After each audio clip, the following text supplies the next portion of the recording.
Walking is the purest mode of travel known to us, and yet we actually think very little about it.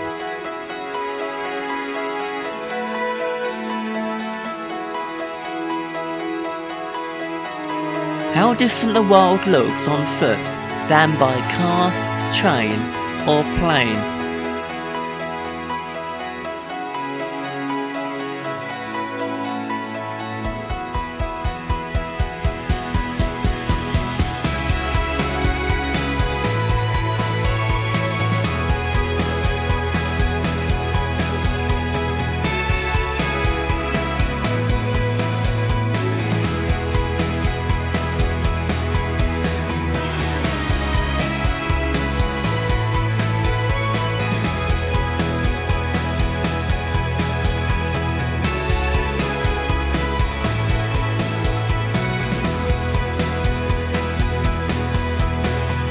In this series, I have embarked on a 250-mile walk around just one county in the British Isles, perhaps the county for walking.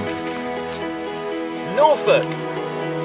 Over the last 4 weeks, I have ambled along the coastal trail, headed inland on the Paston Way, tracked the Weaver's Way, and explored parts of the Marriott's Way.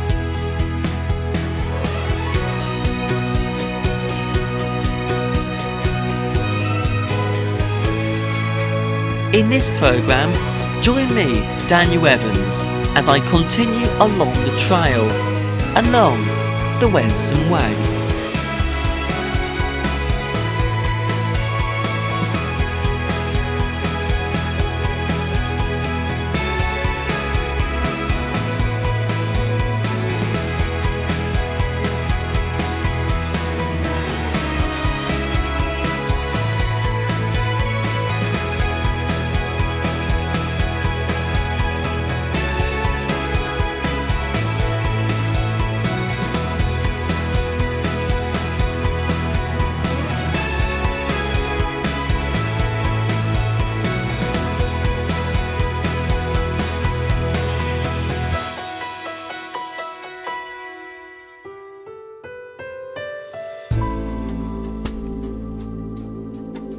The Wensum is actually an Old English word, and today it would translate to winding.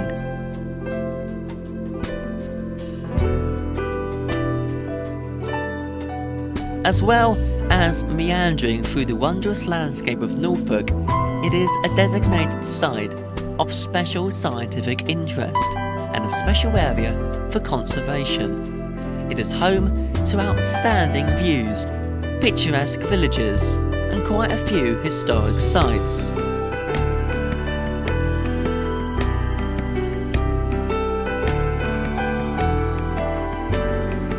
We left the Marriott's Way in Lenwade, and along the Wensum Way we now walk to my first port of call, a village called Elsing.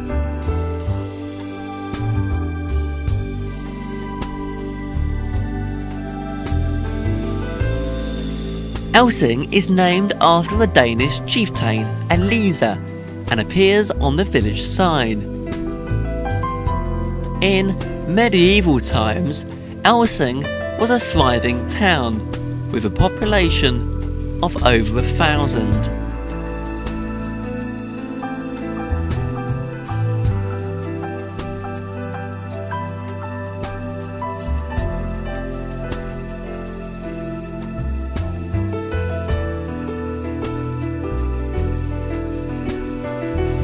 As many villages did, Elsing had its own market, but its mill is perhaps the most interesting of all.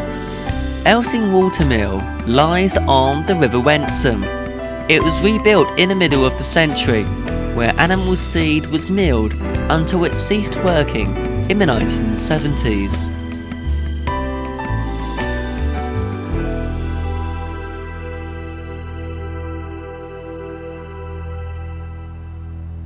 So many villagers around this area had or still have working watermills, and the clue to why this is all to do with the walk I'm presently undertaking.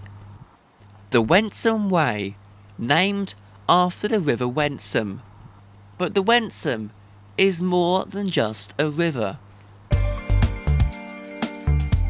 In 1993, 71 kilometres of the River Wensum was designated a site of special scientific interest and a special area of conservation. The river is recognised as one of the most important chalk river habitats in the country, with over 100 plant species. Let's continue along the Wensum to our next location. Our next village has had a long history.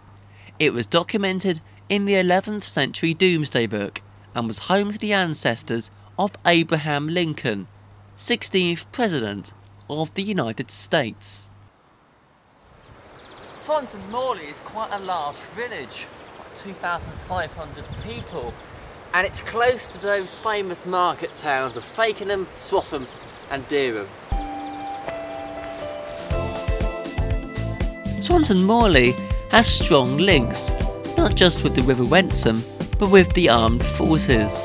During the Second World War, the first combined bombing raid with British and American personnel was launched from Swanton Morley in 1942, with Churchill and Eisenhower present.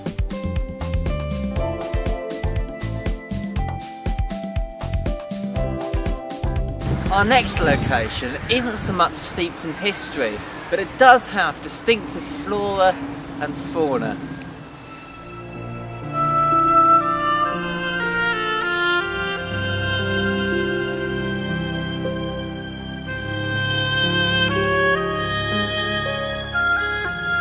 This is Hoe Rough, and a site with an interesting mix of grassland and wetter fen habitats, from the green-winged and early marsh orchid to 200 invertebrate species.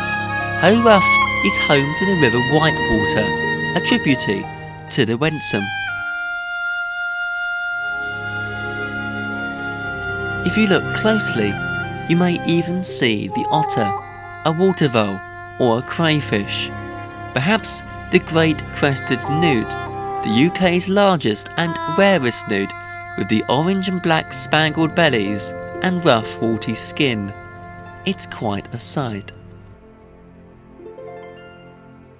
From Hoe Rough, we come to our final location, and perhaps the largest of all our visited locations along the Wensum Way. It may be the largest, but its population doesn't necessarily reflect that. This is Gressinghall, and its population is a mere 1,000. Gressinghall is a large village, sprawled over a gentle valley, merging into the neighbouring town of Beatley, and is home to the Dereham Union Workhouse building.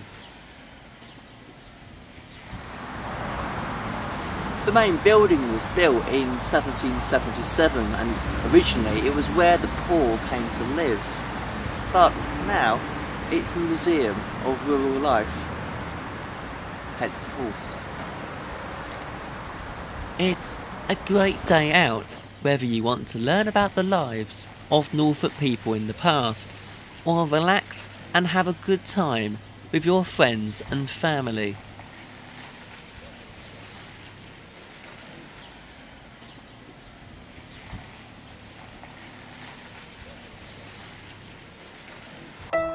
The areas I've explored for this programme have been some of the lesser known areas for Norfolk, but they all come together alongside one of the longest rivers in Norfolk.